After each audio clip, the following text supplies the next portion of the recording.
Israel के हमले रुकने के बाद तेहरान में रिहायशी इमारतों की तबाही के मनाज़िर सामने आने लगे हैं, जो इसराइल के इस दावे की नफी भी करते हैं कि उसकी फौज ने ईरान में सिर्फ फौजी तंसीबात को निशाना बनाया। तफसीलात इस रिपोर्ट में।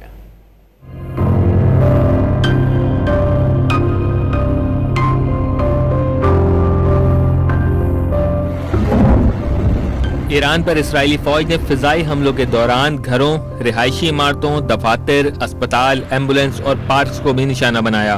दारुल हुकूमत तेहरान की एक 4 मंजिला इमारत को भी इसराइली फिजाइये ने अपनी बर्बरियत का निशाना बनाया, जिससे न सिर्फ उस इमारत को नुकसान पहुंचा बल्कि इतराफ के छोटे घर भी शदीद मुतासिर हुए।